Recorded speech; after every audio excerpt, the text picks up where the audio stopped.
జిల్లా బిచ్కుంద మండల కేంద్రంలోని 2 ప్రభుత్వ పాఠశాలల్లో విద్యార్థులకు సరిపడా మరుగుదొడ్లు లేకపోవడంతో నిత్యం పాఠశాల విద్యార్థులు అవస్థలు పడుతున్నారు. పాఠశాలలో విద్యార్థులు తమ కాలకృత్యాలు తీర్చుకునేందుకు ప్రతిరోజు అవస్థలు పడుతున్నారు. 2 పాఠశాలలకు కలిపి 486 మంది విద్యార్థులు ఉండగా 15 ఉపాధ్యాయులు విధులు నిర్వర్తిస్తున్నారు. 2 సంవత్సరాల క్రితం 2 పాఠశాల విద్యార్థులకు సరిపడా మరుగుదొడ్లు నిర్మించాలని ఉన్న 8 మరుగుదొడ్లను కూల్చివేశారు. అప్పటి నుండి ఇప్పటి వరకు విద్యార్థులతో పాటు ఉపాధ్యాయులు సైతం ఆరు బయటకు పరుగులు తీసే పరిస్థితి నెలకొంది. ఇటీవలే జరిగిన ఎమ్మెల్యే ఎన్నికల్లో విద్యార్థుల తల్లిదండ్రుల నుండి ఒత్తిళ్లు పెరగటం వల్ల అప్పటి వరకు ఒక మరుగుదొడ్డిని నిర్మించారు. ఇప్పుడు దాన్నే విద్యార్థులు ఉపాధ్యాయులు ఉపయోగిస్తున్నారు. అత్యవసర పరిస్థితుల్లో కొంతమంది తప్పనిసరి పరిస్థితుల్లో ఇళ్లకు పరుగులు తీస్తున్నారు.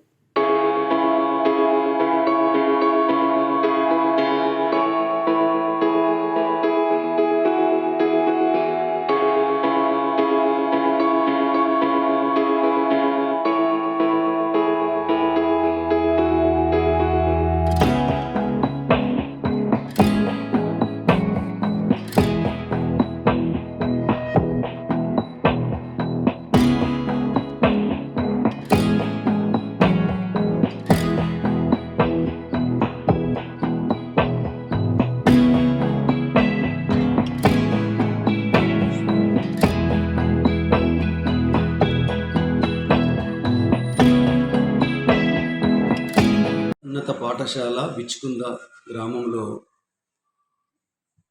పాఠశాలలో మరుగుదొడ్లు అనేవి గత కొంతకాలంగా సరైన రీతిలో లేక ఇబ్బందిగా ఉండేది. మన ఊరు మనబడి అనే కార్యక్రమంలో భాగంగా NREGS కింద మరుగుదొడ్లు మంజూరైనవి. మరి వాటి నిర్మాణంలో కొంత జాప్యం జరగడం వలన విద్యార్థులు ఇబ్బందులను ఎదుర్కోవడం జరిగింది.